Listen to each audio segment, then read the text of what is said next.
So there was this lady at a meeting of recovery. I come from recovery. I come from recovery. So I was like, I come from Afghanistan. Or I come from recovery. Recovery stand. And she was speaking about something you hear quite a lot, which was, I'm very, very obsessed with self, All I think about all day is me, which is true, in most cases. Then she says, and I feel everyone in the room's thinking about me. Now, how she meant it wasn't true, but the statement was very true. Everyone was thinking about me, but not the me she calls herself to be, but the me they call themselves to be. Yeah. So really, we give it the name of self-centeredness, which is a very good description of the system of thought and interpretation. It's self-centered. Yeah. So it's centered on this idea of self, and that idea of self, in my view. Actually, it's an old Buddhist view, which I like, which is that it's the feeling or a sense, of being a long-lasting, independent, separate entity.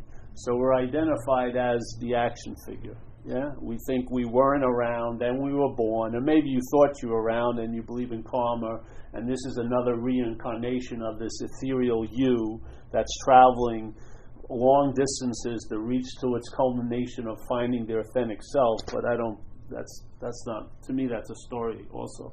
But we're identified as this feeling of being a someone. Yes?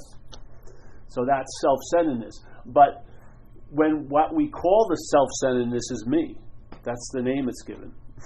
The self-centeredness is just a system of thought and interpretation, but when we're identified with that system and thought and interpretation, it's called me. Yeah? And so most people are thinking about me. Yeah? And the thing is, it's so funny because even the idea of, as it sounds like when you say the statement, we're thinking of me, is that we're actively doing something like that. In other words, I'm actively sitting here thinking about me. I spend at least 5 hours Monday, Wednesdays, and Fridays to think about me for 5 hours. That was just to keep the story going. No, there's thoughts about me, yeah? But there's a feeling that I'm the thinker. So as soon as the feeling of I'm the thinker is just assumed so much that we go right to I was thinking about me. So we proclaim that we were the doer of something we had nothing to do with, which is happening quite a lot. And it's getting us into a lot of trouble because as soon as we think we have something to do with something that we have nothing to do with, and then it demonstrates that we have nothing to do with it, we have an experience of being powerless, and we don't particularly like it. We think we have some power over what's ours, let's say. So these are my thoughts. Why aren't they following my little direction? These are my feelings. Didn't I tell the feeling center I didn't want to have that feeling again? And here it is again. What the hell happened? So there's this assertion I have power and the assertion seems to make sense because I did it. And there's a feeling if I'm doing something, I could stop doing it. Yeah, isn't it the case? You have that feeling. I'm watching this TV show and I can turn it off. I can stop. And then maybe in some very innocent cases it seems to be so, but the most crucial ones it doesn't seem to be so at all. Yeah. So now people, in a sense, and it takes a lot of different forms. The sense of being the thinker is in place in all of them. Then there's all right, well, I'm just going to have good thoughts, yeah? And I've got these affirmations books, and I have no opinion about affirmations, yeah? He's adamantly against affirmations. No, I'm not. I can care less about affirmations. But so you're doing affirmations, yeah, under the sense that you can change what you can't change, yeah? So now, all right, all I'm going to do is think. I'm going to say this. I'm just going to think good thoughts. I'm just going to think good thoughts. There's a bad one came in. How did it get in there? Or I used to do it when I first got sober. I'd wake up in the morning and say, I'm not going to have a resentment today. And 10 minutes later, I had a resentment. I was pissed off at someone or something because it was getting in my way. Yeah, but I made this assumption based on this idea that I have power over how I feel and what I think and what I do. And I always ran into the stubborn fact that I'm powerless in a way. It's a dilemma of being powerless, and it's only a dilemma when you don't know that. See, if you knew that you were powerless, it would be very freeing. But when you don't know that you're powerless, it's a dilemma because you keep assuming something should change if I exert enough force to it. Yeah? And sometimes it may budge, but I think that was in the cards anyway. Or most of the times it doesn't budge at all. And what ensues is an experience of frustration, which basically furthers a state of agitation. Yeah? Because now, because you have assumed power, and you don't particularly like certain things, and then you do like a lot of things, you believe, I'm going to exert power and just get what I want and not get what I don't want. Yeah? And so there's this drive to manage and control based on this assumption I have power. If you saw the powerlessness of the situation, it wouldn't be a dilemma. It would be your saving grace. Yeah? You'd start fitting yourself around the circumstances instead of trying to fit circumstances around you. And that drive to do that's only based on a false assumption that you have some juice that you don't have. Yeah? See, when you think life is happening to you, you think that life shouldn't be happening to you. That's how it goes, yeah? When your view is life's happening to me, you got tons of opinions about that. That shouldn't be happening to me. Look, I've been like the old condition. I've been good for so long, I sort of subtly expect good things, and when a quote-unquote bad thing creeps up, I'm really surprised. I've been good my whole life. You know what I mean? I was helpful to people. Doesn't that deserve some rebound? Sometimes, and sometimes not. So the whole thing is, let's say the extent of today was 1 second. 1 second. All of us would do great. Really. If today was 1 second, if Monday was 1 second, I'd be fantastic, yeah? But unfortunately, 901 is followed by 902. And 903 and 904, and your story about being this solid unit is really comprised of a lot of variables. You got to have your outside circumstances and situations a certain way. You got to have your physical circumstances a certain way. Your mental states have to be a certain way. Your emotional states have to be a certain way. And then there's other states you can't even recognize yet, energetically and stuff like that.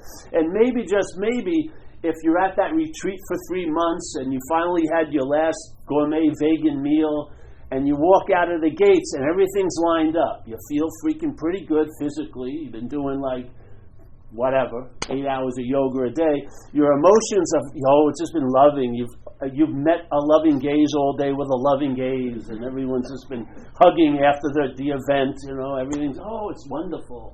And then so your emotional state seems pretty good. Your mental state, maybe it's somewhat calm because it just went through this huge rush of 6 weeks of, let's say, silence. Yeah?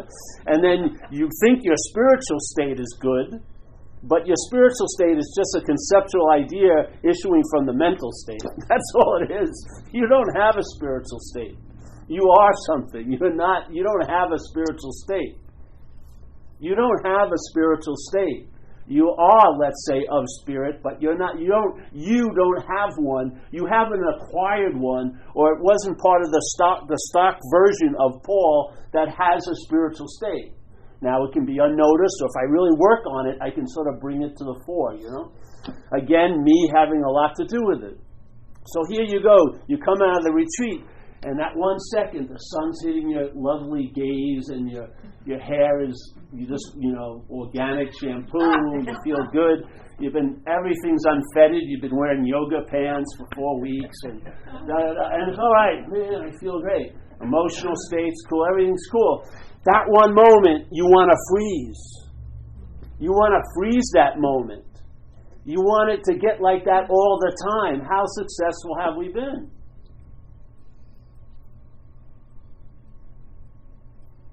We're trying to stabilize what can't be stabilized. You cannot stabilize an emotional state for long. You cannot stabilize. First of all, you can't do anything in a sense, but this emotional state's not going to be stabilized because it is based on a lot of variables. Yeah? Your physical state is very rarely going to be stabilized for long. It's affected by tons of variables. The circumstantial and situational states, tons of circumstances. The mental states, tons of circumstances. Yeah, it's like trying to juggle 4 balls on the back of a bucking bronco. Yeah, and then because you're in self-centeredness, you're blaming yourself the whole time. It's impossible. Yeah, if you had if the whole life was 1 second, you would be able to do it, or it would line up. But you've got like 23 hours and 59 minutes and 55 seconds more just for today. It's exhausting. All based on a premise that somehow you have something to do with something you have nothing to do with. When you were a kid, seemingly you weren't, but when this event was happening in a young baby, you were clear on that. Yeah? And look how well you were taken care of in most cases. So what's causing agitation? Is it today, really? If someone's upset now, is it based on actually today? Or is it based on yesterday or tomorrow? Just a simple diagnosis. If you're sitting in this room, maybe I am irritating you, that's part of it. Hopefully I do. Irritation. Everyone's comfortably numb in a lot of cases, especially in spirituality circles. Jesus Christ, they need a fucking pinch or something, man.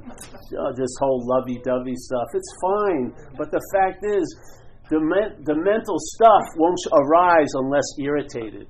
Yeah, you know. That's why we have a weird website, Zen Bitch Slap, and some people take a big offense at it. And it's almost like culling the herd. Far out. If someone would get upset over that, Jesus Christ, you got a lot of work with, you know. It's just so much simpler because we take offense because things aren't the way we want it to be. If things are the way you want it to be, that's the biggest offense. That's the suffocating condition. So this whole premise is a simple idea that feeling of being a long-lasting, independent, separate entity, which is the basis of self-centeredness, which is the basis of the thought system we seem to be saddled with, yes, is that you're a body. You may not be that. Yeah?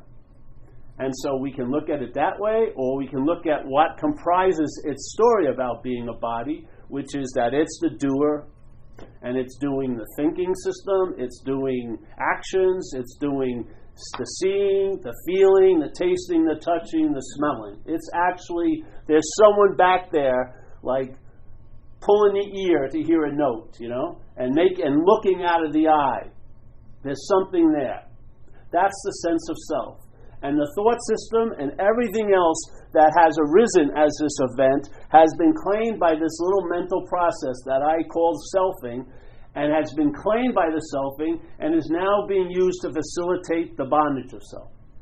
Yeah? So the thought system, if listened to, not heard is fine, but if it's listened to, that is going to produce the sense of being a self quite a lot. Yeah?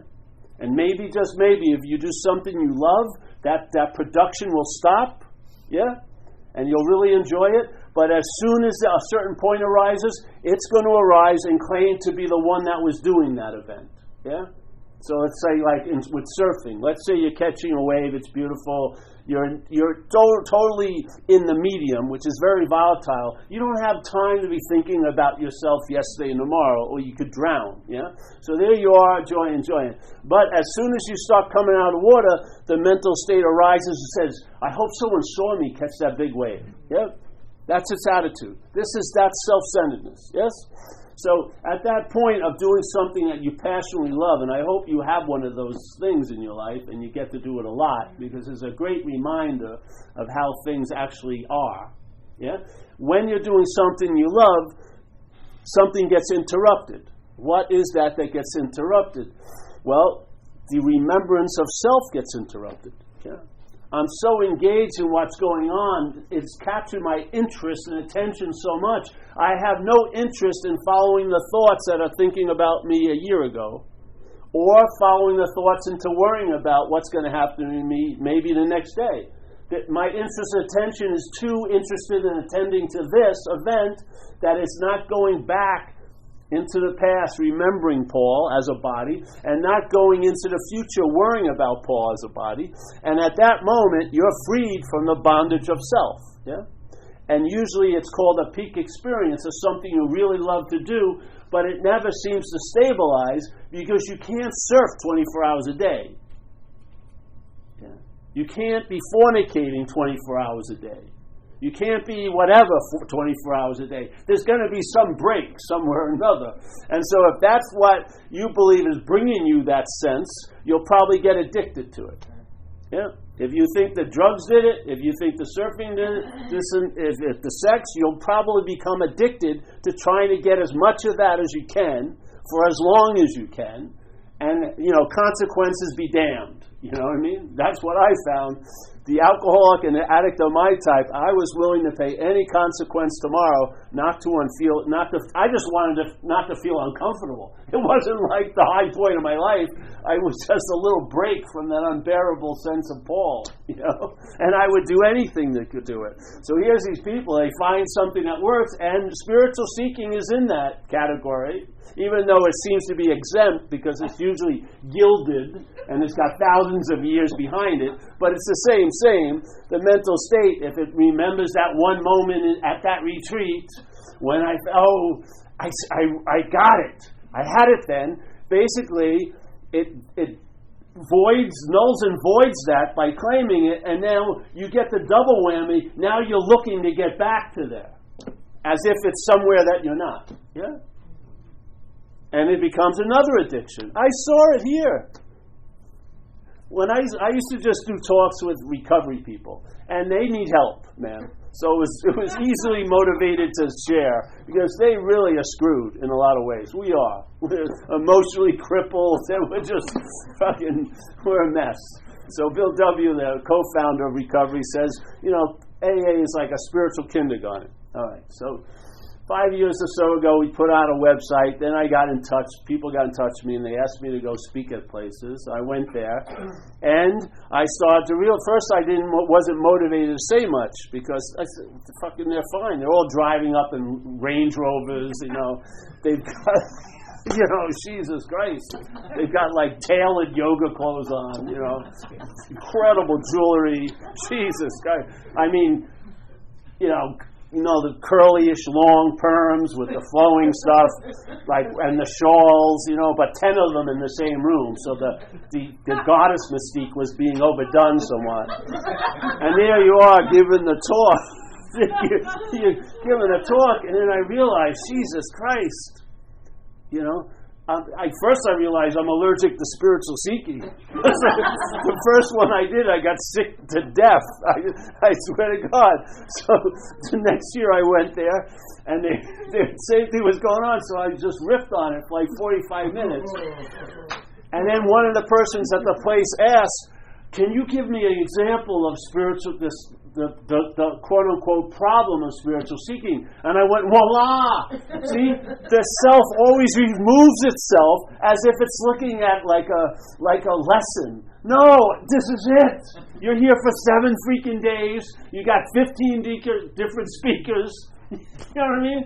That's it. Oh. But I mean, we're so in it, you don't recognize it. Yeah? So, if there's any exceptions, there aren't any exceptions. The mental state called selfing is going to move to claim whatever you're engaged with, be it spirituality or anything like that, and it's going to make it something. Yeah? And the problem is, let's say spirituality, if spirituality is really solid, its product is nothing. Yeah? So you're going to miss the message because the mental state's going to make it something that it can digest, yeah? That it can feel, that it can make palatable. It wants what it's hearing to fit in its little frame. Yet this is how you lose what that is, by making it something you can understand. See? He just realized it. On 4th and San Rafael, we should all be fucking screaming, but we're too civilized now. Keep that loving gaze on. This is my 800th meeting. When am I going to get it? I bought every fucking DVD, every freaking book, and I've read them 3 times.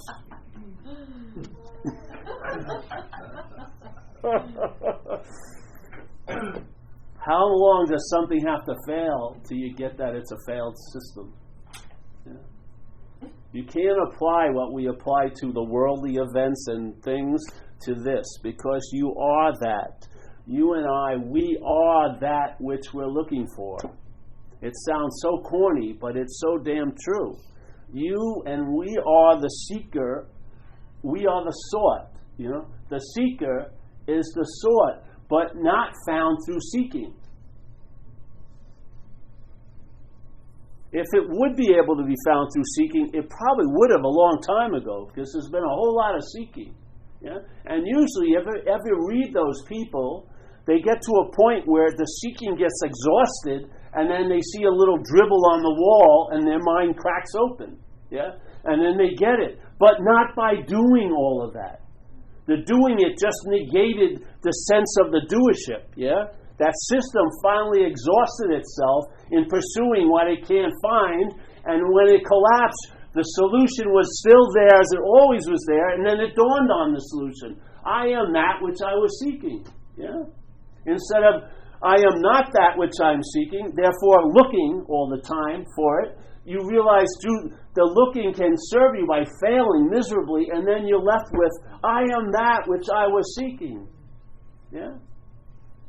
Yet you don't even have the joy of finding it, and it's definitely not in any experiential level.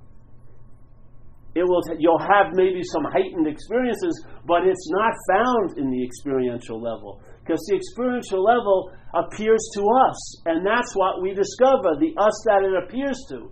It cannot be experienced, yeah. But it can be. All our experiences can be infused with it. In other words, what you are will start leaking out into the experience that which you are is having through what you're not. Yeah? It will. You'll notice it. You'll come to the conclusion something's really changed by seeing the effects.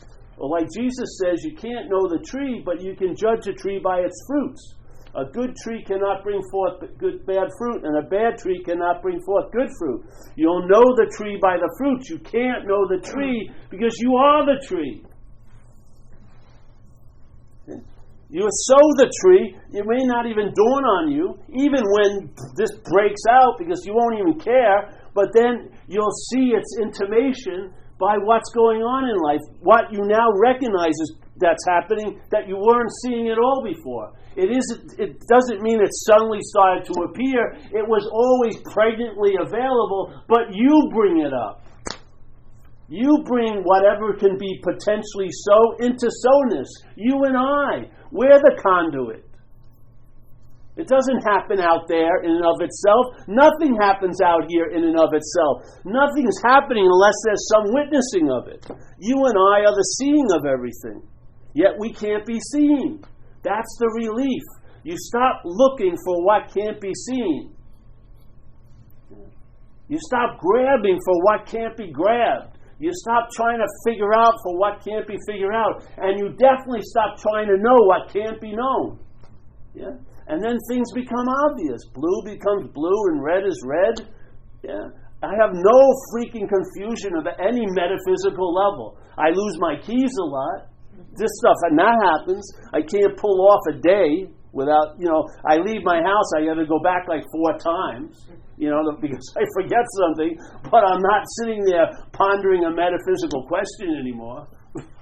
That would be it, pondering an idea of it. Yeah. Now, if you don't have it, then the ideas may be a good substitute. But when it appears, you don't need any ideas. Yeah? The understanding has a point until the seeing becomes dominant. When you are clear that you are that, there's no need for an understanding except to share stuff with. Yeah? The solution is so economical, it negates its own necessariness. As soon as the problem is seen from the solution, the problem is inherently unreal. It's not so. You were never bound. You just think you've been bound. Yeah? And therefore there's a drive to get free. But you were never bound. The freedom from the bondage is prior to the bondage, not after it. Yeah? It's not a discovery that you are bound and now you move in this heroic Herculean task to become free. That's all selfing. That's all about you again. Yeah? It's like you realize, you see that the apparent bondness wasn't so. Never could have been so. And it ain't so. Yeah? And then you find out what is so. And what is so is prior to any freaking bondage and definitely prior to any idea called freedom. Yeah?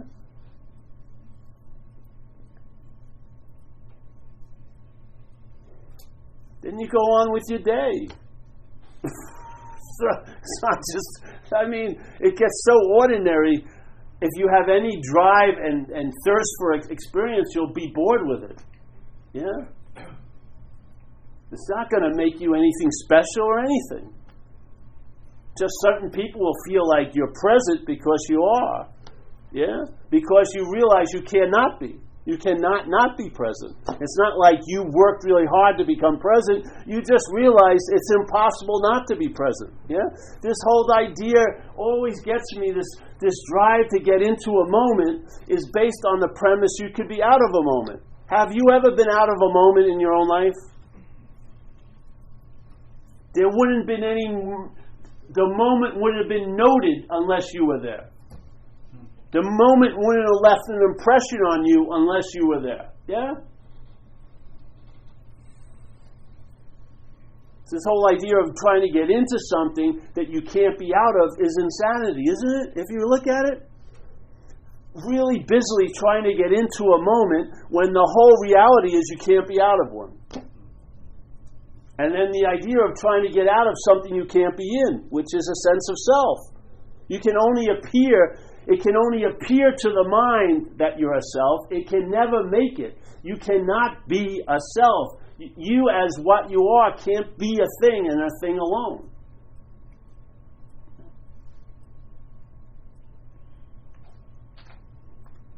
All you can do is feel like one. You can think you're one. Yeah?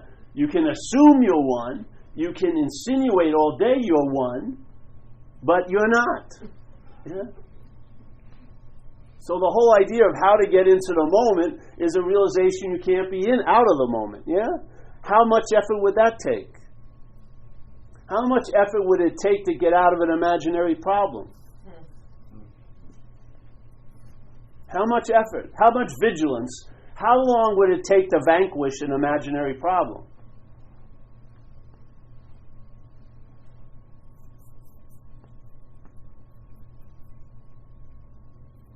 It takes no time, none, to get out of what you're not in. No freaking time. It's just the realization of the basic facts that are going on. Yeah. Not blinded by a form of looking called self-centeredness, you see. And what you see is a production that produces this sense of self. You see it all day. When did it arise to you that you were the thinker of the thoughts in one's head? When were you adorned with that crown? When did that happen? When suddenly feelings were just arising, suddenly became your feelings. And now you had jurisdiction over that giant realm of feelings. And you would say, these are bad ones and these are good ones. I want some more of these. I don't want those. And all of this activity started to occur in this thing that comes and goes. It seems to come unbidden and then it goes unbidden. Yet, while you have it, while you claim it to be your feelings, you think you've got a lot to do with them. Yeah. I want to tease this one out a long time. Look, there it went, joy. I don't want this feeling of depression to last longer, but your mental state will say it's going to last forever. Shit. Yeah. Haven't you noticed in your life, when something's going good, how long do you feel ease and comfort in that situation? before your head starts getting concerned. When are they going to find out? When are they going to find out I don't have the qualifications for this job? When are they going to find out that I'm an asshole? This girl's going to leave me by the end of the night. I know it, I might as well just fuck off right now. All this stuff comes up, yeah? But the same head, if you're feeling bad, what does it do with that? Oh, this is the beginning of a lifelong depression. I know it. How are you going to feel if you feel a lifelong depression's coming on? Probably not well. Yeah. What would you be apt to do? Almost anything to get relief, to preempt this terrible feeling that you don't even have yet. Yeah. So you produce another feeling that's going to lead you to a much more elongated terrible feeling. That's what happens. I meet a new guy in recovery. He was a heroin addict, and he's getting in sober. And he said, last night, man, that thing came over me. And, the feeling, it felt like it was going to last forever. I said, exactly. That's the fucking mental state amplifying the little acoustic note on your guitar. It's going to, he's going to do heroin by 11:30 last night. If that stayed there and was sustained, and he didn't call someone or go to a meeting, and it wasn't interrupted, he would have gotten fucked. Because it felt so real, yeah? But the feeling of so realness wasn't based on the thought or the feeling, but on the condition of what was seemingly having the thought and the feeling. You and I, we were giving it all the meaning it has by believing it. When we believe something's going to last forever, it's going to provoke a very uncomfortable feeling right now. Guaranteed. If you believe right now, with the head, if your belief is in that you're entering a lifelong depression tonight, you're going to be pretty damn agitated sitting here. Yeah? And you don't even have a depression, but you'll preemptively attack it by having it before it starts. This isn't a once-in-a-night event. It's going on constantly. And we never get that we're the one that's giving meaning to it. We keep thinking these things are invading our space, and those thoughts are driving me crazy. No, those thoughts are being used to drive you crazy, and the selfing is driving you crazy. And how it's driving you crazy? Because it keeps on insinuating yourself. It keeps on implying it, affirming it, all day. All there is pointing, and then our mind, the big M, makes the leap into what's pointed at. And that's a you. And you may not be too good in your eyes. You may have a lot of bad things about you that you don't want anyone else to see because you're afraid they'd be thinking the same thing you're thinking of you. And so on and so on. You get in, it's like stepping on flypaper. Every move now just reinserts the effect of the paper. Because you're going to put your other hand on to get out of this hand, and then you're stuck here. It's like one of those things you used to have when you played... Twister. Yeah. You're in one thing, and then it's like this, and there's no getting out of it. Because you believe you're in it. Not because it's truly there. You believe you're in it, and then it seems to be there. And one day, let's say you wake up from it, and suddenly what was so real an hour ago is unreal. How could that possibly be? Wouldn't they have to move a lot of reality out of it to appear unreal? Very quick. No. Its reality and its unreality is based on you, not on it. There is no it. All there is us, as thusness or as isness. But there is no it. The it appears to be an it to us. So try to change you by changing the its doesn't work. But if this changes, then the its are seen differently. Almost like a miracle. But it's not a miracle. Because what was sustaining their seeming reality loses interest in it and stops sustaining it. And now that interest starts enriching your life instead of enslaving it. Yeah? You come out of the ass of self, you get bored of all that stuff. I mean, how many times have you heard the same shtick? I'm afraid of blah, blah, blah, blah. People have diaries of 30 years. Every log is like, I'm afraid of. And then thousands of different topics and subjects, but the premise, the basis is the same. Anxiety, fear, agitation. How are you going to receive peace if you're going to try to catch it with an agitated state? You're going to lend the agitation to the peace. How many times have you gotten a sense of peace and it was put out so quickly by the idea, will I be peaceful tomorrow? Yeah, I feel great at this meeting, but Tuesday, we pledge allegiance to time, and then time has a huge influence on us. You don't see the connection? How come when you're doing something you really like, time just speeds by? Then when you're doing something you don't like, it seems to drag. You don't see your role in it? I mean,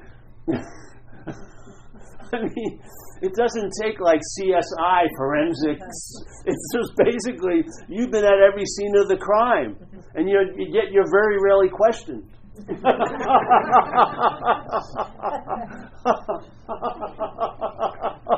You have your investigative team, and you're on the serial killer's trail, and suddenly you're walking into a room, and your partner says, "Hey, that jacket looks like yours."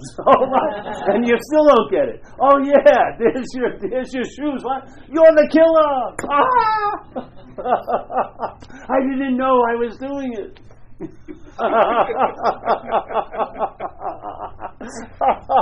By then it's too late. You're going up to the clinker. You better wake up now to that you're awake. Yes, you want to say something? Yeah, can you hold on? I like to go and then riff. It's like a souffle. Yeah. It'll be a nice aroma. It'll be very enriching for you, even if you don't think so. Seriously, I've been here tons of times. I know exactly what's happening. I have total faith in it. I really do. It's like serving a spiritual subpoena. You've already been served. Yeah. Hopefully, instead of going to the court of the mental courts, you'll go to the court of light, really. And all the things you think you've omitted and committed will be annulled. Yeah, you'll be left off the biggest hook of all, your own. Yeah. So you can and maybe all you really needed or wanted, and you gave it far-flung terms of enlightenment, was just an ease and comfort in your skin, and the ability to be flexible in circumstances and situations. You know what I mean? Maybe going with the flow is much better than trying to brook it or go against it. And maybe you'll learn that you can fit yourself around circumstances instead of trying to fit them around you all day. Yeah? I mean, I haven't thought of those. I think people drive themselves crazy with the term enlightenment. I swear to God, I wish on a lot of people I know where they never heard that freaking idea. Because it's been used as a weird yardstick and they never measure up. And it just causes more suffering when the whole point of enlightenment is it's the cessation of all suffering. The way the mental state uses it is to provoke suffering. It's mind-boggling, eh? The most beautiful things we believe can't be untarnished is untarnished in a second by the selfing. It has no respect for all of this. It doesn't respect if this is 5,000 years old or was printed on papyrus from 1 century A.D. It will make you a spiritual seeker. It will make you a meditator. It will make you a yogini. It will make you this. It will make you that. And in that path of freedom will be used to bind you to the idea of being a someone. Don't put it past it, because I've seen it. I've seen it in my own life. Yeah. It's working feverishly. Every time something arises, it's busy claiming it. You noticing or not, it's making up someone. It's making up a meditator. It's making up a do-gooder. It's making up a wise one. It's making up this. It's making up a loser. It's making up an addict. It's making up. It wants to give name and form to things. Yeah.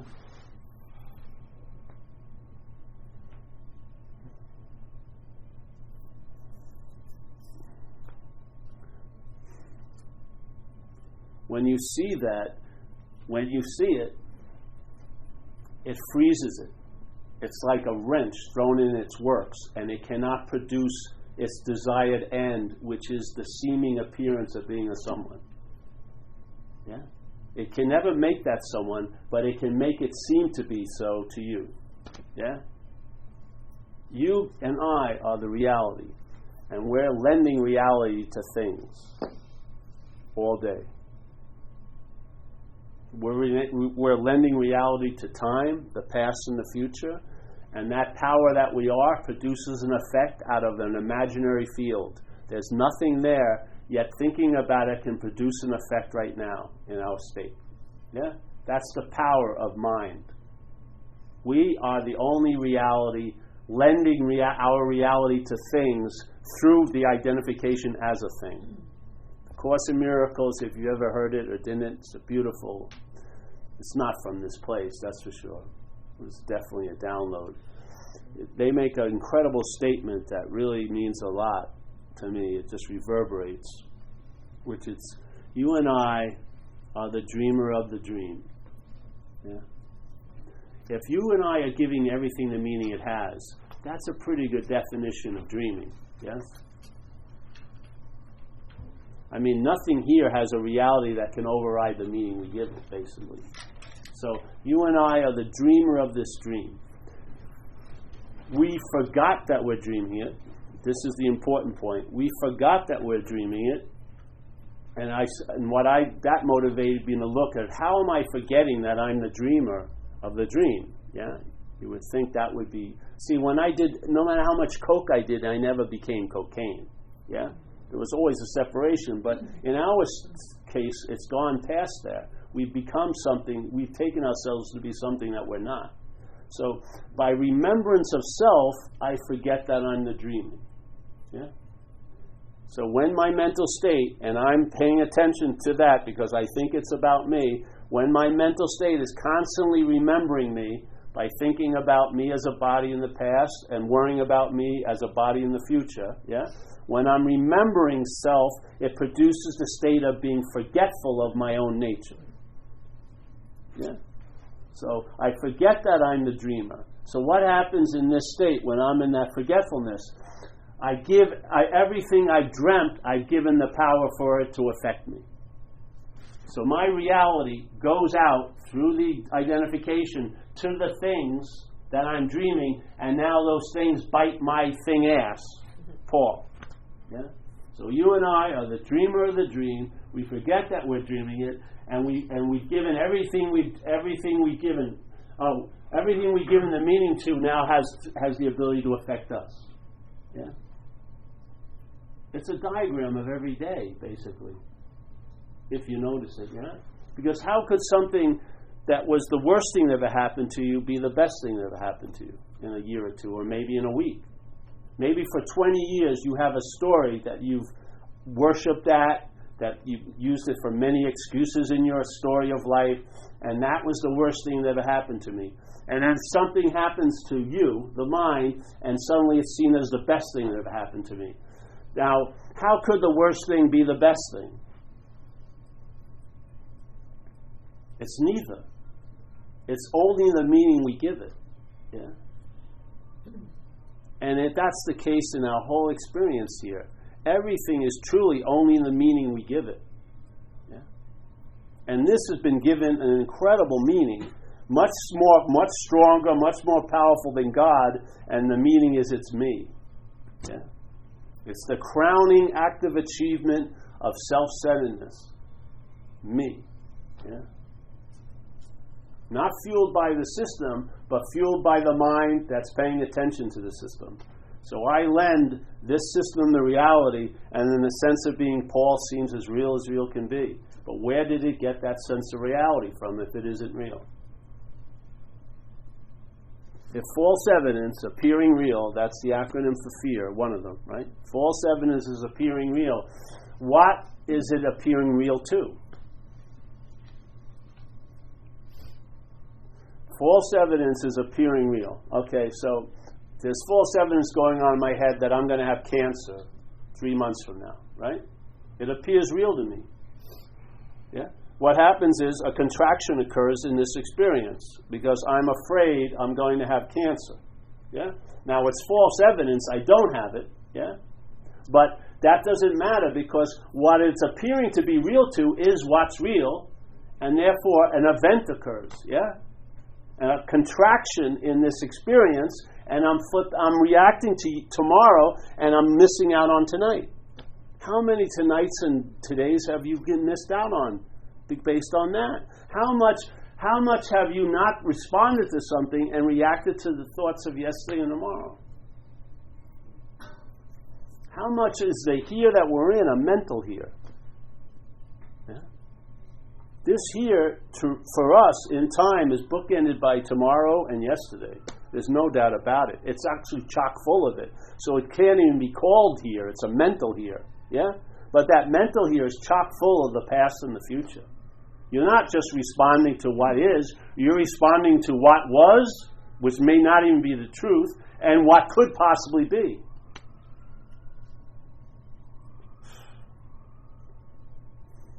It's slavery. I don't care how you look at it.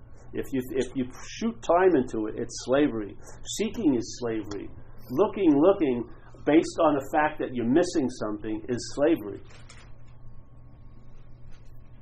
You can't help yourself. You got to read the next freaking book, the next non-duality book.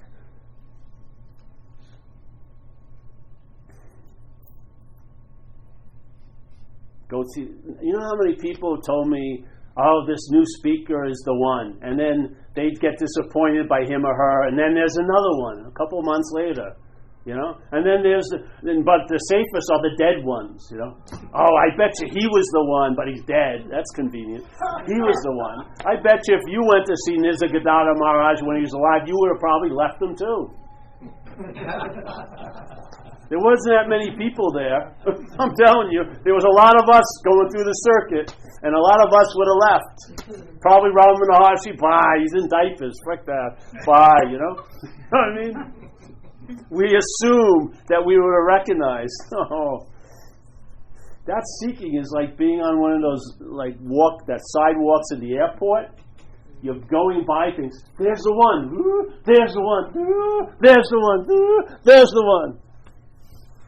All the while, you're that. That's the news, honey. You're what you're looking for.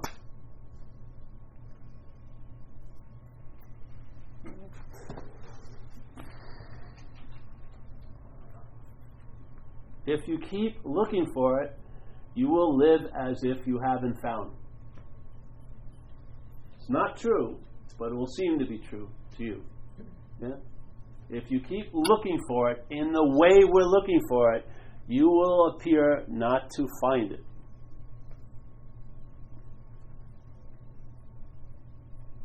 If you see the way you're looking isn't you, you actually have nothing to do with it. It's almost like a space helmet. You finally realize you can take it off, yeah, and you do just fine. It's sort of a drag. Can you imagine if you were walking around today in Marin, 90 degrees, and you had a freaking helmet on, and you were complaining and bitching. It's so claustrophobic, and it's so hot. All you had to do is pop it off, but it never comes across as a solution, yeah, because we think it's our head. It's just like that. We have these pair of glasses on called self-centeredness, and if you just put your hand here and felt it, you'd realize there was like this metallic thing, and then you could take them off. And by its absence, you would see that it was the problem. Not by looking through it, but by its absence, when it was taken off, you would have an instant diagnosis. That's why. The glasses, yeah? But we're taking them to be the eyes, and we want to have that experience. That's why it was the glasses, but we're identified as the glasses. We're not going to let that happen. There's too much investment in that. We take them to be our eyes. And we're going to go into like spiritual optometrists and get the newest pair of glasses, non-duality mixed with tantric sex. That would be great. I mean, really, if they want to match some things up, how about non-duality with like long strip teasers or something? Make it interesting. If you're gonna fuse these things, and we try. All right, that glasses. All right, another pair of glasses. And so you want the next one is going to correct the distortion of the previous one, and then the next one will correct the distortion. You know what I mean? But if you just felt around and saw the first ones that you've taken to be your eyes through the act of being identified as it, you would just go like this and see, a possibility would dawn on you that's not coming too easily, which is, I can take them off. I can be freed from it. Not vigilance, keeping it away from my spiritual doors. It's the winds of that's always howling. No, free from it. No vigilance, no concentration, of relaxed awareness. You're awake to being awake. And that becomes your basis, Now, if you want to have spiritual experiences, do something. Because this won't be a spiritual experience. It won't. It's like dog shit awareness. It's so ordinary, the mental state is not interested in it at all. It can't make anything out of it. No one's going to recognize your loving gaze. You may not have one. You're not going to have perfectly, it's just not going to happen. Most people won't notice a damn thing about you. Hallelujah.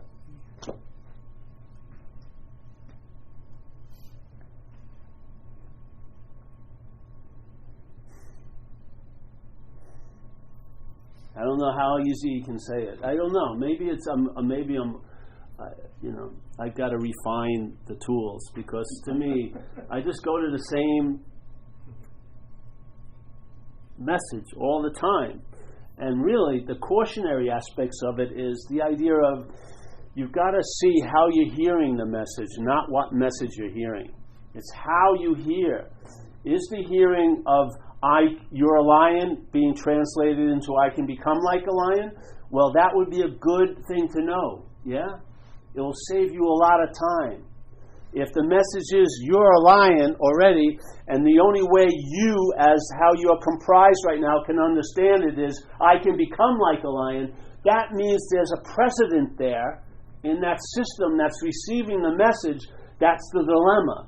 There's a previous identification as being a sheep. And when the sheep hears that it's a lion, it's going to override the message and turn it into I can become like a lion, but as a sheep. That is not the message. The message is you're a lion. All right, I like that message. You're a lion, you're a lion, you're a lion. But the first myth that rises to catch it, is the mental myth. And it's going to make it something. If you realize you never get it, you already are it, there's no raising of any myth. You are it. You already gotten it. You're so full of it. It's more about an expression than any try of getting. All right, so here's the message. You're a lion. You're a lion. You are a lion. Oh, I love this teacher, man. He's always pointing out to me I'm a lion. But the ear has turned it into I can become like a lion, because the precedent is set almost in stone through the identification as that idea of being a self, and that self is that sense of being that sheep. And when the sheep hears the message about being a lion, it can only hold it in relation to it. The sheep is not going to brook that it's not a sheep, so it says the next best thing, I can become like a lion. So now people hear the message of non-self, and they try to become a non-self as a self. It's like the last thing. Everything else, we've tried everything. Meditating, yoginis. Now it's like, all right, I'm going to hear the message of non-self, and I'm going to become that as a self. It's almost as insane as wanting to experience your own absence. That's not going to happen ever. You're inherently absent. You find out what you are by realizing what you're not. That's how you do it. That's how it happened with me. I found out what I was by realizing what I'm not. I never found out by listening to things about what I am, I'm this incredible whatever. That never worked for me, ever. I just made up a story about I, as this, was going to become like that. Yeah? But when I heard that I'm not this, and it took hold, the first thing I could entertain was I can be free from it. Not free as it anymore. Yeah? I'm not trying to be free as the self. I want to be free from it. And the beautiful thing is you're inherently free from it because there is no self. There's only an appearance of self by the mind's addiction to the process of selfing. That's it.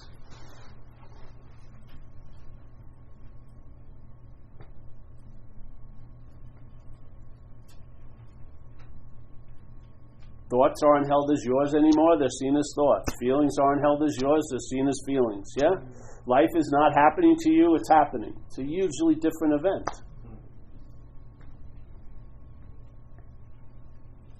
Doesn't mean there's no thoughts, there's thoughts. Doesn't mean there's no feelings, there's feelings. It just means that they're not yours. Yeah? They're not under your jurisdiction. You're that unmovable seeing that's seen everything that's ever been seen here in your life, that's heard everything that's ever been heard, that felt everything that could ever been felt, that smelled everything that could ever been smelled, and yet you can't think it, you can't feel it, you can't experience it, you can't smell it, you can't taste it. It's not a thing. It's not a thing. You can't have it. No. You are it.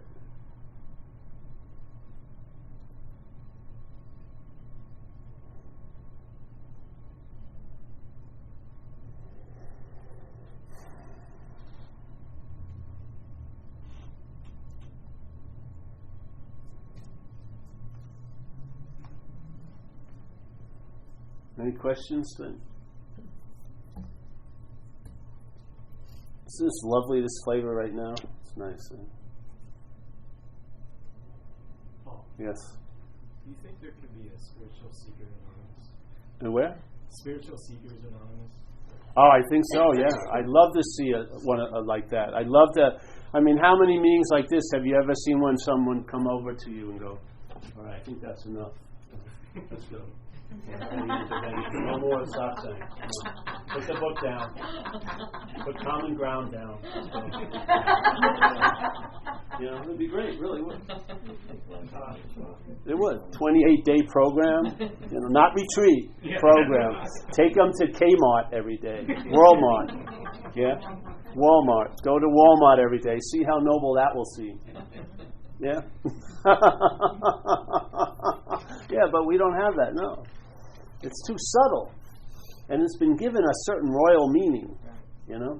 It's not like when you're running to the dealer to get your hit. That looks like a criminal offense. But when you're running to the teacher to get something, it's seen as like a noble endeavor. But is it producing the goods that it promises? If they were real businesses, they would have gone out of business, yeah? I mean, I meditated quite a lot in this life. A lot. Yeah. I sat in the jungle for 13 hours a day, losing 20 pounds over a 3-week period because there was no food. You just have soup before 10:30. 13 hours, 7 hours sitting and 6 hours walking. Meditation. No one spoke English. I see the guy in the morning, and he just give me another point to go on with the body. We just used to do this route, going over body points, and he just sit there going over the points, he had tons of experiences, revelations, all this, yet nothing basically changed. He walked out, the selfing was in pretty good shape. It claimed everything that happened, and you became a spiritual person now. You know? Now you let people get in the bus before you. And then you sat there, oh, please, take my seat. Oh, you're such a lovely person. You look very bright. Yes, that's what I was looking for. That's my new bling bling, in a sense. And I saw it do it over and over again on all these things I was introduced to, and it was a very stubborn template that would go over everything and make it, I'm the doer, and this is what I'm doing, and this is what I'm having to get somewhere. Yeah? Now, I didn't know that this was a mental state trying to do and have itself into a state of being, but all it could do is produce another mental state. Yeah. Yeah. So, I totally get the spiritual thing, but like your friend who called you, he was having that wanting to go out and get loaded or whatever. If he just said that's not me, that's not like disconnect from it, but it's a powerful yeah. Let's say you're thinking about having kids. Well, what if you do? What if it's happening right now in you? It's cooking, and you know it, and you've been given this, and this. So if you just say, "Oh well, that's the body," and I just carry on. Well, the thing is, you'll find out what you'll say when that time comes. But that guy who's called me up, and when he describes where he's at the consequential level. He needs, his house is on fire. He needs a pail of water. You don't respond with there is no house and there is no fire, because that's not the appropriate response. You respond to where they're from, seemingly, and by that statement, they're seemingly in hell. Yeah? So it's no good to say there is no hell, and also there's no heaven, No, you say, hey, listen, I'll come over and pick you up, and we'll go to a meeting, or, let's have coffee. And you attempt to sort of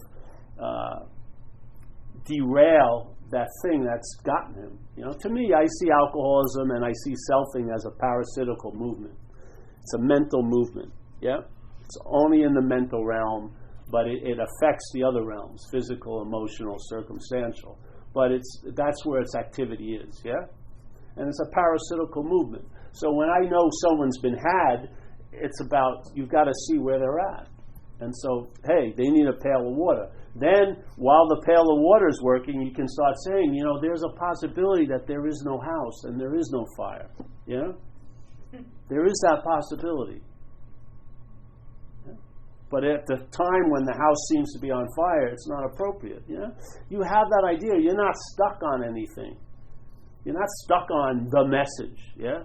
I was just with 3 newcomers in AA 4 hours ago, and what I was talking to them about and how I was doing it had nothing to do with what we're talking about here, in a sense. It was a whole different approach, because that's what was needed.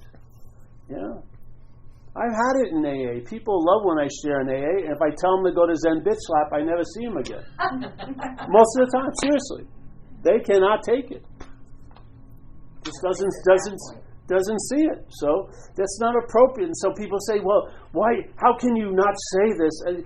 It's not what you say. Where you're at's going to be obvious. It's going to come through whatever you say. That's the message. It's not the words. It's the certainty. When there's a certainty, the words don't have to be certain. You're not stuck in a certain, I can never use the word I again or me. That's fucking insane. To me, that's like non-dual Pharisees, they know the letter of the law, but they miss the spirit of it, yeah? I had someone call me years ago. They said, what is that sound I hear at the end of one of your meetings? I say, we get up and we do the serenity prayer. And then I said it to them. And they said, how can that be? You asking for, and I said, give us a break. Let us enjoy what we do, because something's being conveyed when we're sharing that prayer. It's not the prayer. Yeah. It's the mind using that conveyance to express something. Just like all rituals, like the guy Nisargadatta Maharaj. He was talking about a very, very incredible space, and then he'd be polishing the windows of all these pictures he had of saints. The people saying, why is he doing that for? Because he liked to. Yeah. It brought out something. Yeah. The flavor's coming from us. We're not putting the flavor in. The flavor's coming from out of us, and some things incite it. Some things pull it out more easier. Yeah. Yeah. So when we're not selfing, then we're spirit? Yes, because you are spirit, because you're not selfing. Take it the other way. You're not selfing. There's selfing. And if you believe there's selfing, then you think you're doing it or it's being done to you. That's the product of the selfing. There is no one selfing. And you said, if I wasn't selfing, I'd be spirit. Exactly. You never have been selfing. Hence, you are spirit. People hear the message, they call me up. All right, Paul, I really like your message, and I just want to report I've been selfing all day. Yeah? The selfing, that's not the product of the selfing. It's the feeling of being the one who is doing the selfing. That's the bondage of self. And the feeling of being the one that the selfing's screwing with is the bondage of self, not the selfing. The selfing is just an activity, and then the mind does the rest. The mind makes the leap. The selfing just points that there's a someone. The mind makes a leap into the feeling of being the someone. Yeah? All the thoughts and feelings that are claimed are now being used to facilitate that there's a feeler and a thinker. Yeah? The feeling of being the thinker and the sense of being the feeler is the bondage of self. Then people say, well, it's an ego. No, it's not ego, because there's something that feels like it has an ego. That's the self, the feeling of the one who has the ego. When you talk about an ego, don't you say, it's my ego or I have an ego? Yes? That feeling of having or claiming is the bondage of self. The feeling it produces isn't the ego. We put the emphasis on the ego to hide out the feeling of self. The idea of ego is like an objectification, a conceptual objectification of self. The selfing is a sense. It's a feeling. It's a vague feeling that has a huge surety in it. There's a huge certainty that seems to come from it. It doesn't come from it. It's the mind's believing it that makes it seem so real. What would happen if the mind stopped being interested in it? Find out. I'm just giving you a humble invitation. Find out what it's like when your interest and attention is not interested and attentive to it anymore. Find out what it's like. That may be more than enough than enlightenment and awakening and all that stuff. It may be more than enough. Yes? I'm just wondering, because sometimes I have a conflictual thoughts, like a good one and a bad one. But sometimes a good one seems to be also interested in something. So I'm wondering, is it possible to have two of self-something? Oh, yeah. The selfing is split. But we give it the meaning of good or bad. It's the same energy. It's the same thoughts. The thoughts are the thoughts. But then we split them up, yeah? Into good and bad thoughts. But I have two voices talking all the time in my head. Yes. We call it the committee in recovery. Yes. Yeah, it's funny. Sometimes it's like something's talking to you, and then sometimes you're the thing that's talking. Isn't it? Sometimes something's like trying to convince you, like you have two people in there. One's trying to convince someone he has to get to say yes to go left because he can't go left. And then sometimes it's you talking about something else. Yeah. Sometimes you seem to be the subject. Sometimes you are an object. Hasn't it been? The thoughts are sometimes like you're an object of the thoughts, and then sometimes you feel you're the thinker of the thoughts. So you can get it both ways. Sometimes you feel like you're the thinker of the thoughts, sometimes you feel like you're the object of the thoughts. Yeah? Like the thoughts are about you, and sometimes you're the thinking of them. It's funny as hell. It drives you crazy. And that's when, if it goes unleashed for a while, you're going to be talking out loud while you're walking down the street. You will. You'll be having a conversation. Selfing will be selfing. Selfing with selfing. You're neither of that. You're neither of them. You're not that one, that's the bad, nor the good. You're neither. The solution is neither, not one over the other, but neither. Neither. You're not a thing. Yes. Is the Course of Miracles a book? Yes. Well, it's put in a book. Okay. It's a lot more than that, I think. But yeah, it came out in about the 70s. This psychiatrist started having downloads, and she thought it was pretty interesting. And the download said it was the mind of the Christ, of Jesus of Nazareth, and so that caught her attention. And so one of our colleagues would transcribe it as she spoke, and that was the Course in Miracles came out. And it's a year-long program, has 365 lessons, has a text before describing the structure of mind, or the mental structures here that we're claiming to be ours. Yeah. See, once you see it as a foreign installment, you can entertain being free from it. Yeah. That's the whole point. The thing that feels so subjective can be objectified. You can know self, like a topic. You can see it. Once it's taken the flavor out of it, you'll see that it's a structure like a house of cards. It has nothing that it really depends on except your interest and attention. Yeah? In other words, you're the one that's lighting that vacant house. Your interest and attention. And what causes our interest and attention goes there is its hook is that it's about us. Yeah? So we become identified as this representation of being a self, and in that everything starts becoming about this, and we're interested in all of these things because they're about this. Yeah? Now, if you entertain, you're not that, what will happen is you'll lose interest in all that's facilitating the sense of this, yeah, as being you. All of that's being used to facilitate it, you'll lose interest in it, and it can only make an appearance. It cannot make it so. You're the one that makes it seemingly so by believing it. Yeah? In other words, it's just an advertising all day, but you're the product when you believe it. Yeah? In other words, selfing can only reach the level of seemingly being so. It can appear to be so to mind, yeah? Through identification as a body. So you appear to be so to the mind. It's taking this to be reality. And hence, now the reality lends itself through this to other things. And we have this little dance going on, yeah? Now, for some of us, it's too heavy. It's too fucking real. Our feelings are too real, yeah? We're way sensitive, and those people tend to become addicts and stuff because we got to get relief, and it's very pressing to get relief from the making of self. It's driving the whole system fucking crazy, yeah?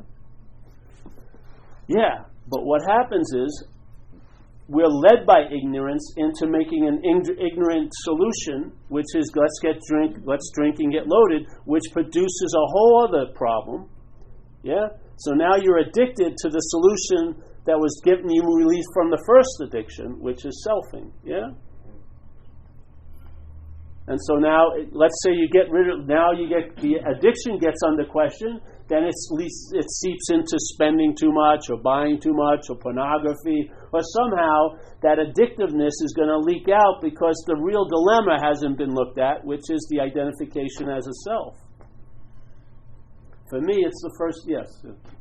Why does in a special moment of the surfer, why does the surfer need an external witness? Well, that's what I'm saying. It doesn't. But when the mental... Why does the surfer believe it needs that external witness? Well, in a sense, because it's that idea of that image of being a surfer. Now, this is all in the mental state. So the basic fact is it's not so it has to appear to be so a lot. Yeah? So by having someone else see you as a great surfer, it sort of makes you feel like a great surfer. Yeah? In other words, to be acknowledged. See, identification has to constantly be acknowledged because it's trying to produce a reality out of an appearance, yeah? Now, what's real doesn't have to advertise at all because it's real. So while I was reeling it in the water, everything was great. When the mental state rose up, it wants to be acknowledged as a surfer so that image can become more identified, yeah? But it wouldn't allow you to acknowledge it yourself. No, that's not enough. It needs more. So a lot of times, like when I was using drugs, the whole point was to look good. It didn't matter how you felt. As long as you thought you were looking good, that was it. Yeah? You felt like shit. But as long as you got it going on, everything was okay. To me, it was so crazy that what signified I was okay was if a beautiful woman would sleep with me. Yeah? And so if some beautiful woman made a mistake and let me go home with her after I was on a 10-day run, and she let me sleep with her, it produced a mental okayness. Yeah. Oh, I must be okay if she let me have sex with her. Yeah. That was my idea. But it didn't hold for long. So I had to go back out again and again and again and again because I was trying to get self-esteem. Yeah? I was trying to get a feeling that was, but what the real underlying feeling was, something is wrong here. So whatever image you have, let's say 99 people say you're great, you're probably going to tend to put a lot of attention on the one person who says you're an asshole. Yeah? Because there's a strong suspicion that you're not what you think you are, and in fact, it's based on truth, you're not. So it's a lot of work to keep seeming to be this, yeah? A lot of work. Oh, it's incredible. What? It's exhausting. I swear to God. Can you imagine if you weighed thoughts and you're having 20, let's say 10,000 thoughts in your head that are being attended to, and if a little word that signifies a lot, the word my was in front of those thoughts, and they were your thoughts. Now each of those thoughts would carry an extra pound of weight. Yeah? Now when the obsession with self is the dominant activity, you are so weighed down that you don't even know it because you've forgotten what it was like not to be weighed down. Yeah? It's like gravity. No one knows the effects of gravity. Nobody. No one's complaining about them at this cafe today. No one's bitching about it at Starbucks. Yeah? And you won't know it until you go into an anti-gravity chamber. When you experience its absence, you'll know it. Yeah? That's what happens with self. Start entertaining that it's inherently absent, and then you'll know it. And what you will know is you're not that. Yeah? And then what happens is you'll find out what you are. You can't know it, but you'll find out. Yeah. Yep. So, probably my most identified thought is I'm not good enough. And there we go. I am. So I'm identified. But I see that. And then I'm identified with seeing that and continue the suffering. Is that what you were talking about? So it's just a mental thought that I can understand that I'm selfing. And then I can get in that second loop that's just double selfing. Yes. Yeah. Well, it's more subtle. It's sort of like the first time I came to a satsang, I heard the message. This lady was giving it. And I raised my hand. I wanted to share. And I said, wow, something really got triggered here. And I said, I came in here and thought this was what was going on. I was observing mental states. But from the observational point of view, that was assumed to be me, being. Yeah? That's what I am. When I heard satsang, I realized that what was happening was it was a mental state that was observing another mental state, which is what selfing always does. Selfing will always try to place you behind the camera when all you are is in front of the camera. Yeah? You are never going to get you. Yeah? This is what selfing does. So what happened with me when I first started coming here, I had about 7 experiences of that, where I fell under that assumption, I'm in the state of being, observing mental states, and then what happened here? It's like a realization. When it's like this, it's really safe, yeah? I'm having realizations. I can have thousands of them, yeah? I can have millions of them, if it's like this, yeah? But this one is a little different, because when it happens, it goes like this. The realization happens, but it goes like this, and then you're seen. Whoops! The cat's out of the bag now. Very difficult to get back in when this happens. Yeah. So now you're seeing, and then you realize all my assumptions was I was seeing all this stuff. No, you were in front of the camera, and you will never not be in front of the camera as what you're not. But as what you are, you will see what you're not. You'll see it. Yeah. And you know what? There's nothing to see. It's actually quite similar as seeing you. And it is. You see a you, but now the you isn't crowned with this incredible mythical crown of me. You're just a you. And there's a huge relief from the me without having to negate the you at all. The you just goes on youing, yeah? But now it doesn't have this incredible weight of being the center of the universe. And that everything is about me all day. It's just freed. And the body does a lot better.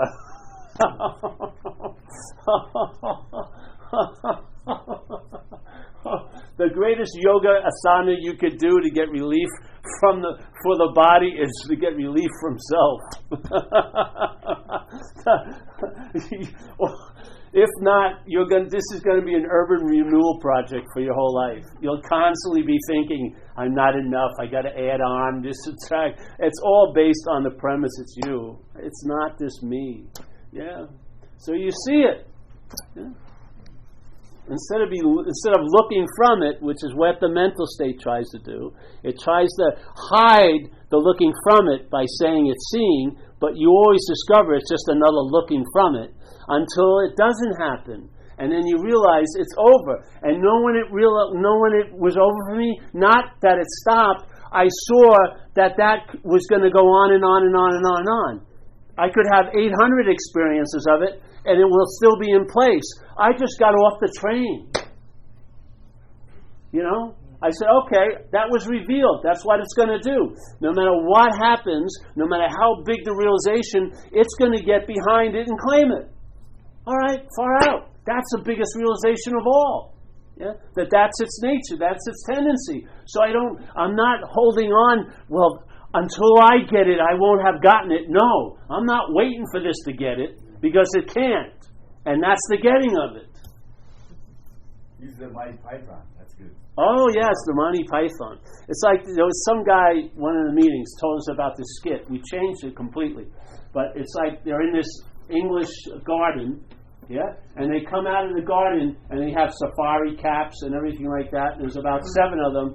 And they're starving to death, and they have nothing to drink, yes? And they're like totally at loss, and how are we going to survive? And then they realize, we're being filmed. And then suddenly, the lens opens up, and there's a film crew, and they have water and sandwiches and this and that. And we're saved. And now and then they realize, but this is being filmed too, yeah? And that's what happens. The selfing is the film crew. Yeah? But what you are can never be seen, never be felt, never be heard. So the film crew can observe what's observable, but can't observe what's observing. You are that. You are what's observing. You are not that which has observed something. You are what's observing.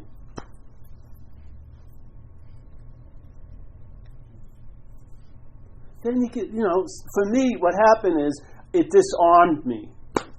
These revelations disarmed me. That energy to seek was disarmed. It just lost all of its oomph because I realized the futility of it. It would just hit me just like when I got sober. I got sober from alcoholism, not through a bottom, but through a divine intervention. Something just downloaded and went into the innermost of this event, and I was finally convinced, which no one could convince me of. No arrests, getting run over twice in one night, my mother's pleading and prayers, enemies, friends, the state, no one could stop it. And then suddenly it's got stopped.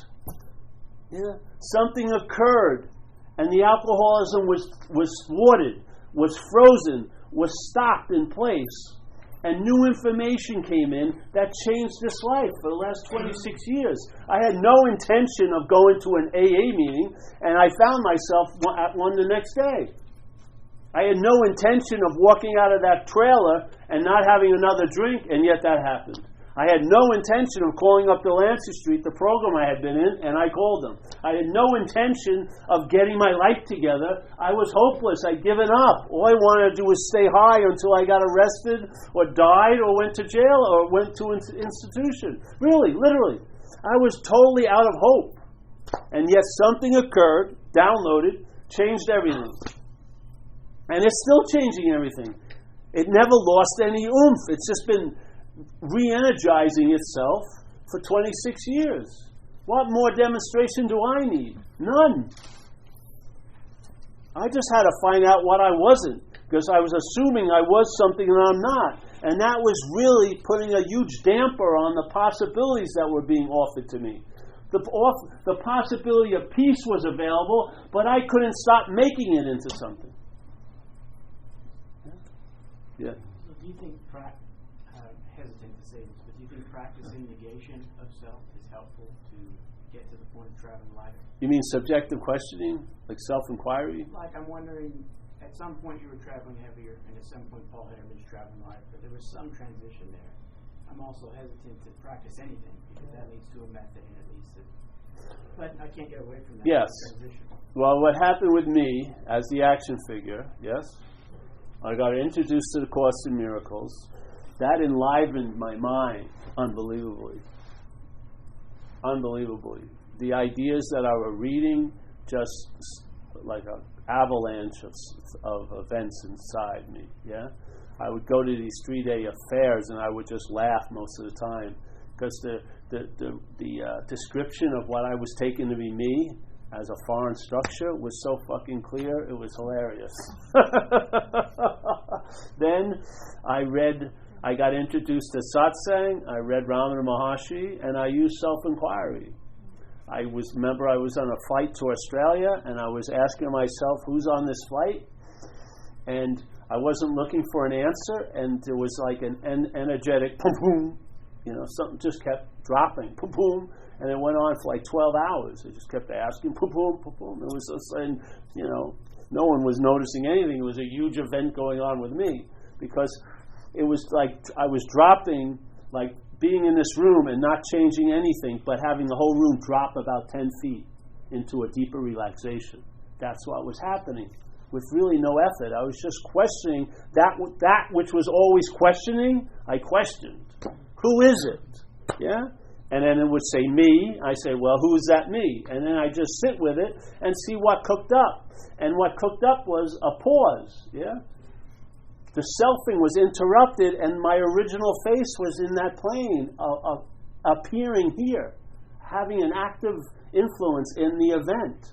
And there was no thing. Yeah? So I have a lot of respect for it, but the greatest respect, like Ramana says, as soon as you fall into that state of being, there's no need to inquire after that. Now rest there. Now ride that wave. You're already in the wave. You don't have to wax the board anymore. Ride it. Yeah? That's real. The real wisdom is when something that was provided a great service in your life is now not a great service. Yeah? The tool was necessary until it isn't. The raft. Exactly. You put it down, you don't pick it up and carry it. Yeah? It did its job.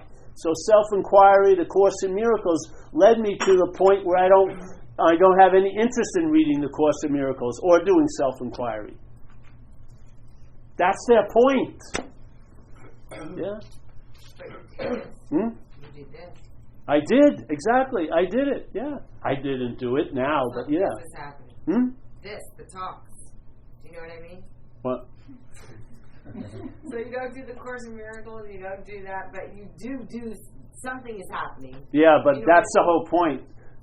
Maybe The not. only way these meetings go on is that I'm not here. If I was here, there'd be a reason why I shouldn't be here. Right. Yes. So no. I learned that. I was lucky. I learned that sense of a message coming through you, like water coming through a hose. I've had that sense for a long time. Yeah? And then what happened over time was I realized there is no hose. It's just water. Yeah, because this is what happens. We don't have a get ready, get set, go room here. I don't come here and get prepared for the talk. We drove up and we walk in, and here it goes. Why would I need to prepare when I have nothing to do with it? Literally. And I put it to the test for thousands of events, and you know what? It hasn't failed once. I've been at every meeting only because I haven't been here at all. That's the reason why I never miss a meeting. Seriously. Yeah. If I owned it, I would have fucked it up already. For sure. I'd be on a higher die right now. I'd have some personal assistance. Yeah. You'd have to sit quiet, and then I'd get out the back door, so I would have no contact with any of you after the talk. All these things could have come up. You know what I mean? Yeah. I could have, all these weird things could have arisen. You know what I mean? But if you don't take a position, there's no fear of losing it. You know, this is a seat assignment. When the music comes on, I get up, and it's just been in the habit the last 12 rounds I've landed in the same seat, but that's not a given. Yeah? One time it may lead me somewhere else. Who knows? You just have a seat assignment. You know? I feel certain about this. I have faith in mind. I don't see maybe that all that you think is necessary to do, I don't see that as necessary. Because it hasn't proved to be the case in my life. Yeah? When I heard it, it was an unspoken yes, and then that thing took a while to echo and echo and echo, and that's all it's doing here. It's echoing its own certainty. Yeah? But the certainty wasn't developed, it was there before anything ever happened, before I ever heard the message. I just needed that light to land on my bonfire. Yeah? That match. As soon as the match landed, that which was always possibly to ignite, ignited. Yeah. And then it burns on itself. It never runs out. You don't have to throw logs in it, you know. But I like doing the talks. I don't want to pay $200 to do another intensive with somebody. I don't believe in them. I don't. That's why we've never produced a retreat. It would be insane to go 10 days doing this for 10 days. It'd be like beating a dead horse. Way too much. This is a message. You're the thesis. You're the scripture. You are a living one.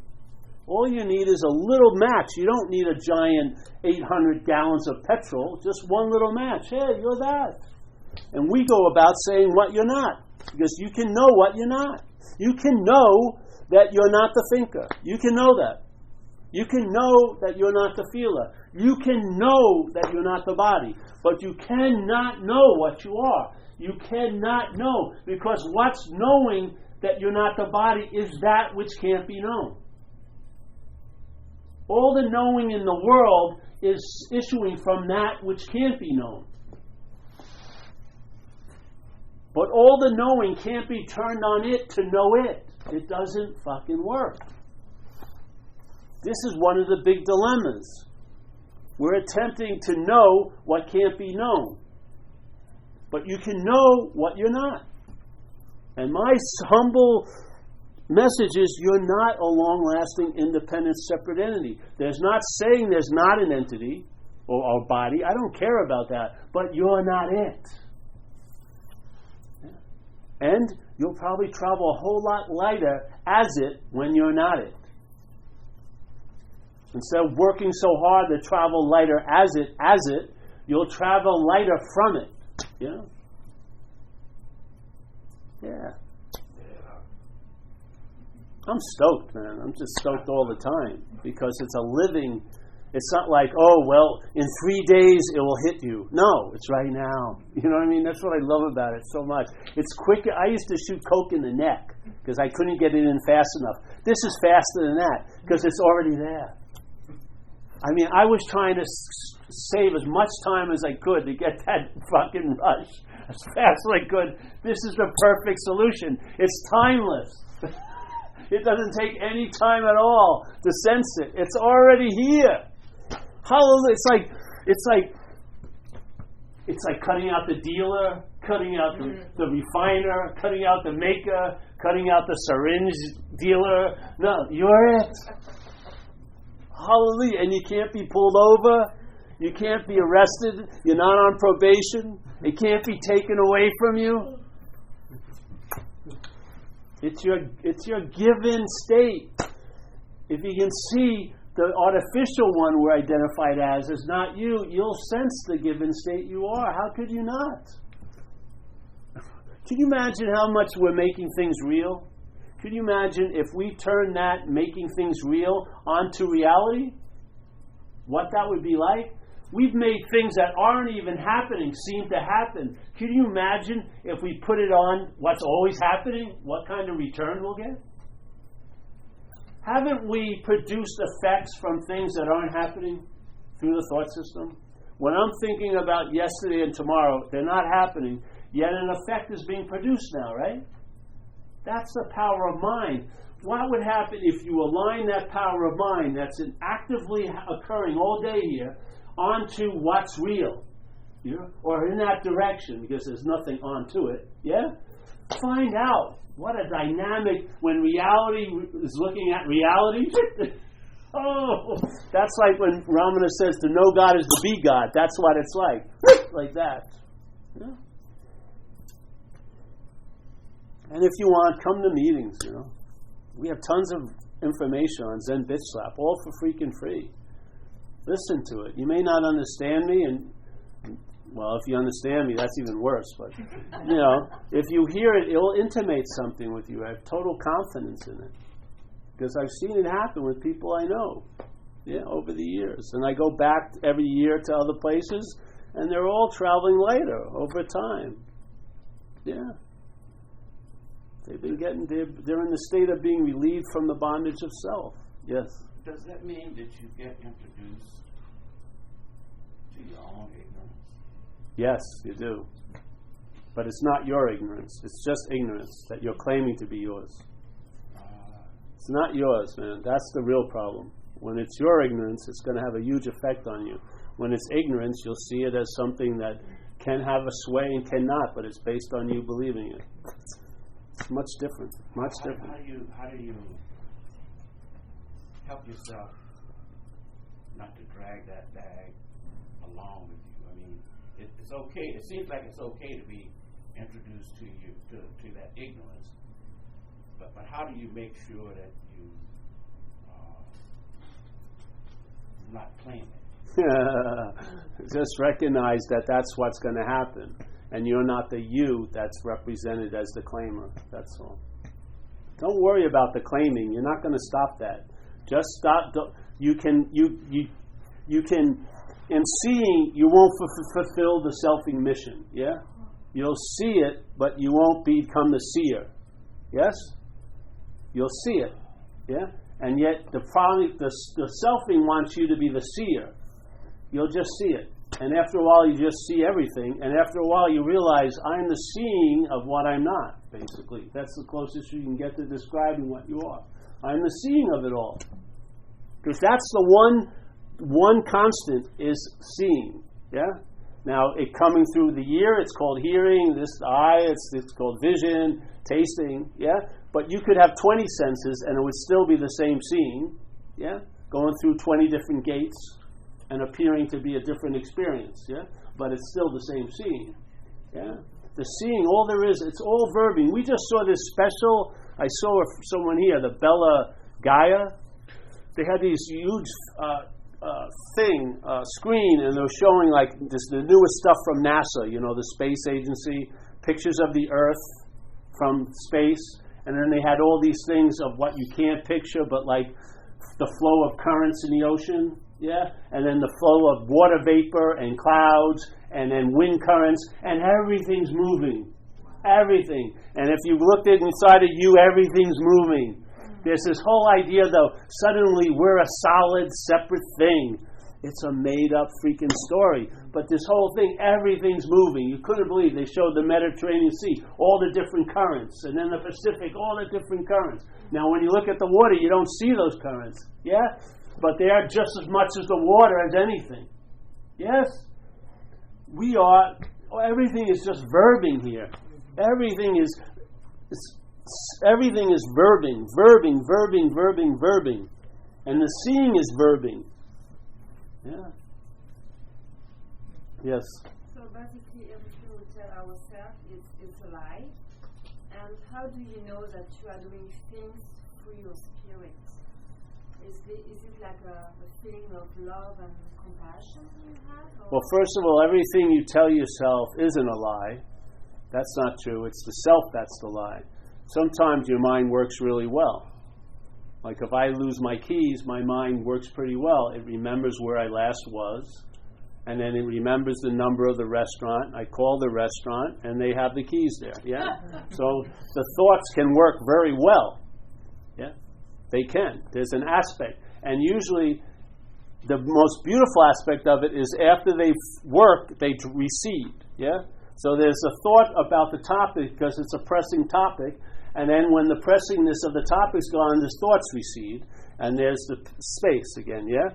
But we're dealing with a system of thought that has a lot to do with this idea of being a self, which is predominantly value the past and the future. Now, that's not a working mind. Yeah? We believe it's serving us, but it doesn't serve us like that mind that arises when you've lost something and it goes over the last 8 hours of what you've done. You know what I mean? To find it. That's a different feeling. That's like the servant. Yeah? But then the mind about yesterday and tomorrow is the master. Yes? It's the master because now it's taking a thought and brought it to another form of creation or making, which is the thinker, which is a thought. But it sure doesn't feel like a thought. It feels like you. Doesn't it? Yes. See? Just see. Yes? See it. Let this, if you let, the information's already in, it'll do something. Yeah? It'll check it out. And then repetition's helpful. You know? You come to a meeting. We attempt to have a lot of these meetings and on a constant basis to provide a service of repetition, basically. Yeah. So if you seem to forget, which is that you never forget, but you can seem to forget, you can unseem to forget coming to a meeting. Yeah, like a reminder. So that's what we do. Yeah. That's the service aspect of it. We're not going to leave you hanging dry with this message. I did a talk in Toronto, and a lady was having a psychic break almost. She was like losing it. Because that whole thing that was real had fallen apart, and she was flipping her out. So we had to sort of, hug her and stuff, and then this one lady that's really solid I know there, I had her walk her out and stuff like that. We're not going to do that. We have meetings every week for years, yeah? So you can explore it and stuff, and have a safe place to entertain these possibilities. Yeah? It may not be safe for you to entertain these possibilities at work or in your relationship. Yeah, but here you can. So we provide that service. All of us that are here tonight, we're providing that service. Yeah. Hey, I'm done. I think. Yes, you are too, eh? Yeah. Thanks, Paul. You are.